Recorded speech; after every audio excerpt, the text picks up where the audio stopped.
वन्दे देवोमां पतेशुरगुरं वन्दे जगत्कारणं वन्दे पन्नकभूषणं मृगद्रहं वन्दे पशूनां पते वन्दे शूरशशाङ्कवन्दिनयनं वन्दे मुकुन्दं प्रियां वन्दे भक्तजनार्तश्रियं वन्दे शिवं शङ्करः करचरणकीर्तव्यः कायजं कर्मजं वहाय सर्वनयनजं वः मानसं व्याप्रादहं वीतं वहं सर्वमेक्तं चमस्वहं।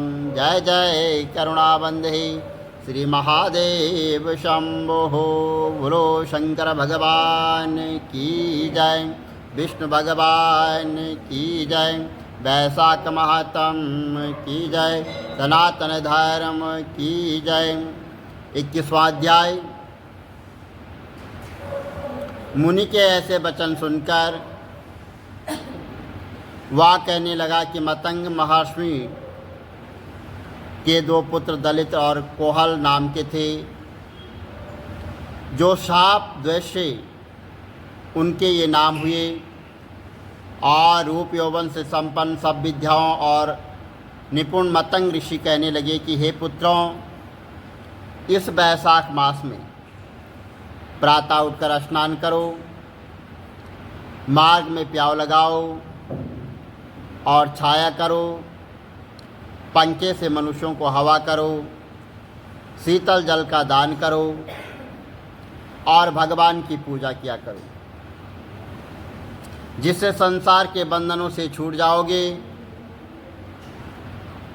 पिता के वचनों को सुनकर मुझे दलित को अति क्रोध आया और कोहल मंदोमंद हो गया।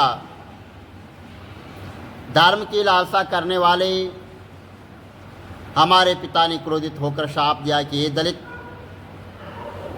क्रोध के कारण तुझे सिंह और मदोवंत को होने के कारण कोलाल को हाथी की योनि मिलेगी।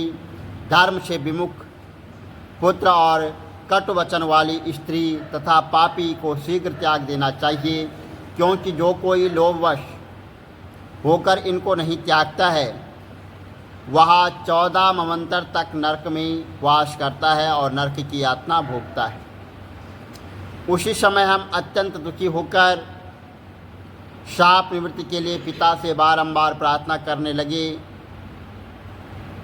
तो उन्होंने कहा कि तुम दोनों जब पशु योनि में एक दूसरे को मारने के लिए उद्यत होंगे, तो उस समय व्याघ्र और शंख का वैशाख धर्म विषयक संवाद तुम्हारे कानों में पड़ेगा, तब उसी समय तुम्हारी मुक्ति हो जाएगी और तुम पाप से छूटकर पूर्व रूप धारण कर मेरे पास निवास करोगे। मेरा यह वचन सुनकर वह अपने कर्मों को भोगने के लिए तत्पर तैयार हो गए, और भगवान की कृपा से यह मेरा वचन कभी मिथ्या नहीं होगा। इस प्रकार पिता के शाप से हमको योनि मिली और हम एक दूसरे को मारने की इच्छा से यहाँ पर आए हैं। यहाँ पर आपका दिव्य संवाद सुन, जिसके प्रभाव से हम कृतार्थ हुए, इसके पश्चात वे दोनों मुनीश्वरों को नमस्कार कर आज्ञा लेकर अपने पिता के पास चले गए और व्याघ्र भी यह कथा सुनकर अपने शास्त्र आदि फेंक कर पुण्य आत्मा ऋषि से कहने लगा। तो व्याघ्र कहने लगा कि हे महात्मन, मैं अत्यंत दुर्बुद्धि और पापी हूँ, आपने मुझ पर बड़ी कृपा की है। हे दया के सागर, आप मुझ पर ऐसी कृपा करो जिससे सब अब मेरी बुद्धि दूषित होकर खोटे कर्मों में न जाए, अतः आप मुझे उपदेश दीजिए। व्याघ्र के ऐसे वचन सुनकर मुनि ने उसको धन्य धन्य कहा और फिर उसको उपदेश देते हुए बोले कि हे व्याघ्र, यदि तू शांति की इच्छा करता है तो वैशाख के धर्मों का पालन कर। हे व्याघ्र, यहाँ पर धूप अत्यंत तेज है, न छाया है न पानी है, इस कारण चलो कहीं दूसरी जगह जल पीकर और छाया में बैठकर स्वस्थ चित्त से तुम्हारे सामने पापनाशक महात्म्य का वर्णन करूँगा। व्याघ्र हाथ जोड़कर कहने लगा कि यहाँ से थोड़ी दूर एक निर्मल सरोवर है, जहाँ फूलों से लदे हुए अनेक कैद के वृक्ष, वहाँ निश्चय ही चित्त प्रसन्न होगा। व्याघ्र की बात सुनकर शंख मुनि उसके साथ वहाँ से चल दिए और थोड़ी दूर जाकर उन्होंने देखा कि एक निर्मल सरोवर है और मुनि उस सरोवर में स्नान किया। फिर देव पूजन में बैठ गए और देव पूजन कर व्याघ्र के लाए हुए सर्वनाशक मीठे कैद के फल खाए। तत्पश्चात व्याघ्र कहने लगा कि महात्मन, यदि आप मुझ पर कृपा करो तो यह बताए कि कौन सा धर्म करने से मुझे व्याघ्र जैसी बुरी योनि मिली है और फिर आपका सत्संग हुआ है।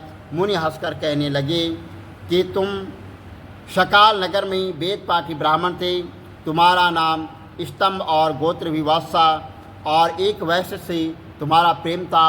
उसी की संगति द्वेष से तुमने नित्य कर्मों को त्याग दिया तथा शूद्र के समान रहने लग गए। इस प्रकार तुमने आचारहीन होकर धर्म का त्याग किया। परंतु तुम्हारी स्त्री जो अत्यंत रूपवती थी, तुम्हारी और वैश्य की सेवा किया करती थी। तुम दोनों एक ही और तुम्हारे पैर वह धोया करती थी। वैश्य की मना करने पर भी वह पतिव्रता वैश्य तुम्हारी सेवा किया करती थी। एक दिन तुमने भैंसे का दूध और मलाई खाई तथा तिल भी खाए। इस अपच भोजन से तुमको दस्त और वामन दोनों होने लग गए और फिर दारुण और रोग हो गया। जब तक घर में धन रहा वैसे भी वहाँ रही और फिर सब धन लेकर वहाँ भी चली गई। इस पर तुमको बड़ी घृणा हुई और तुमने अपनी पतिव्रता स्त्री से कहा कि मैं अत्यंत निष्ठुर तथा वैश्यगामी हूँ और हे सुंदरी, मुझ पापी ने तेरा कुछ उपकार नहीं किया।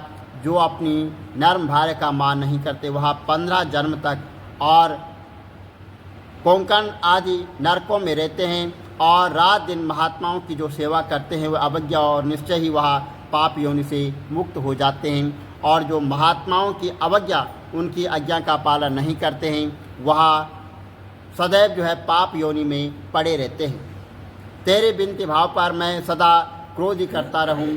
इस प्रकार कहने पर तुम्हारी स्त्री हाथ जोड़कर कहने लगी कि हे स्वामी, आप ऐसा क्यों कहते हो? मैंने आप पर कभी क्रोध नहीं किया। यदि मुझको कुछ दुख प्राप्त हुआ तो मेरे कर्मों का फल है। तुम मेरे प्रति दीनता और लज्जा मत करो। जो स्त्री अपने पति के क्रोध को सहन करे वही स्वादी है। ऐसा कहकर वह अपने पिता व भाई के घर से कुछ धन लाकर तुम्हारी सेवा करती रही। दिन रात मलमूत्र धोकर तुमको शुद्ध रखती तथा कीड़े आदि निकालती। रात दिन नींद आदि त्याग कर अपने भ्राता के दुख से दुखी होकर कहती, हे पितृेश्वरों, तुम मेरे पति को रोग मुक्त करो तथा मेरे पति को पापहीन करो। तब महात्मा देवल वैशाख में गर्मी के मारे संध्या समय तुम्हारे घर आए। उसको देख तुम्हारी स्त्री कहने लगी कि अब वैद्य मेरे घर आ गए हैं, अब इनके द्वारा मेरे पति का रोग नष्ट हो जाएगा। उनके चरण धोकर तुम्हारी स्त्री ने अपने सिर पर वह चरणों तक छिड़क लिया। फिर महात्मा को गर्मी से व्याकुल देखकर शरबत पिलाया। दूसरे दिन प्रातः वह महात्मा चले गए। उधर तुमको निष्पाप हो गए और जब तुम्हारी स्त्री ने तुमको त्रिकुटा पिलाया तो तुमने उसकी उंगली को काट लिया। तभी तेरे दांत चुभ गए और उंगली तेरे मुख में रह गई। ठीक उसी अवस्था में तुम्हारी वहाँ पर मृत्यु हो गई और उसी वैश्य के ध्यान में तुम्हारे प्राण निकल गए। तब तुम्हारी चिता के साथ ही वह भी सती हो गई। इस प्रकार सती होने तथा वैशाख मास में शरबत पिलाने के व चरणों तक सिर पर छिड़कने से वह सदगति को प्राप्त हो गई। यद्यपि तेरे सब पाप नाश हो गए थे, परंतु अंत समय वैश्य का ध्यान करने से तूने व्याघ्र के घर में जन्म लिया।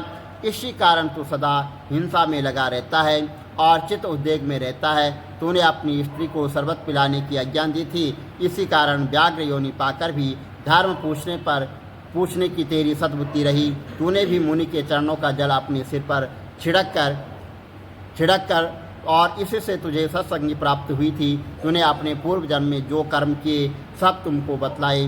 तेरे ये सब पाप पुण्य मैंने दिव्य दृष्टि से देखे हैं। अब तुम्हारी कोई और गुप्त बात पूछने की इच्छा हो तो वह भी पूछ लो। तेरा चित्त शुद्ध हो गया है, अतः तेरा कल्याण हो गया है। बोलो विष्णु भगवान की जय, वैशाख महात्म की जय, श्री कमल नेत्र कटी पीतम्बर अधर मुरली गिरधरम मुकुट कुंडल कर लुट किया सांवरे राधे वरम फिर कुल यमुना धेनु आगे सकल गोपियंज मन हरम पीत वस्त्र गरुड़ वाहन चरण शुक नित सागरम करत केल कलोल निस्तिन कुंज भवन उजागरम अजर अमर अडोल निश्चल पुरुषोत्तम अपरापरम दीननाथ दयाल गिरधर कंस हीना कुशहनम गल फूल माल विशाल लोचन अधिक सुंदर केशवम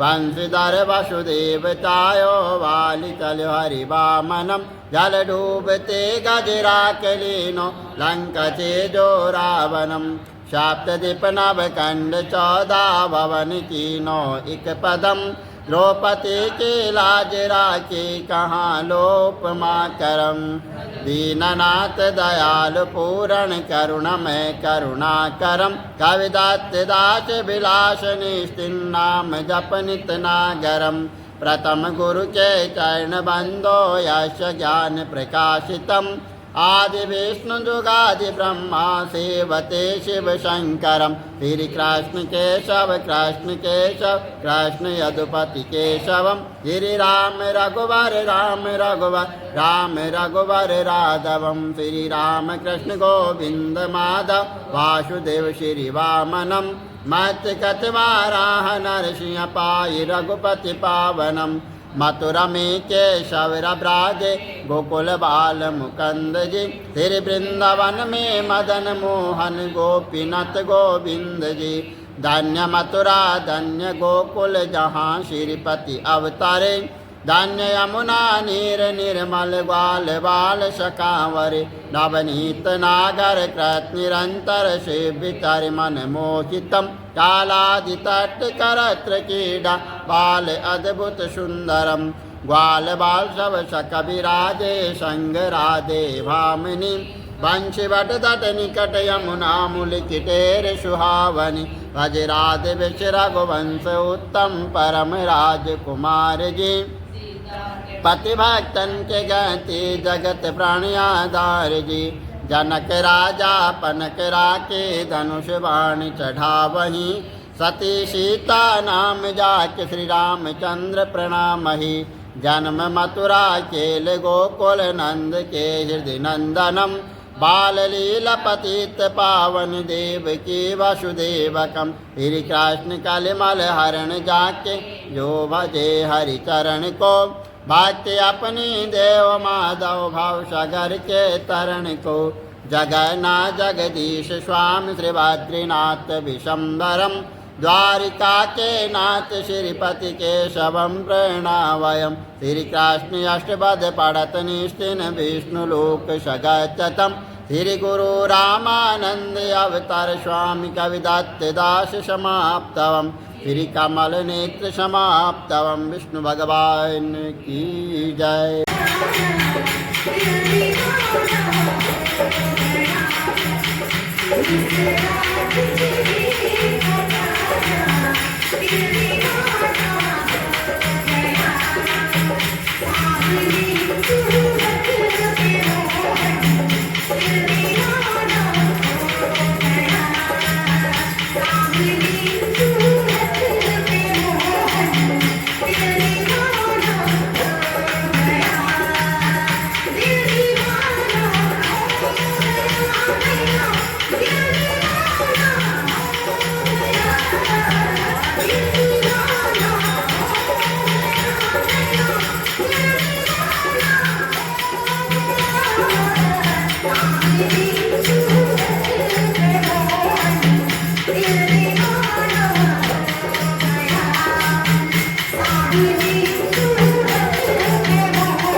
नहीं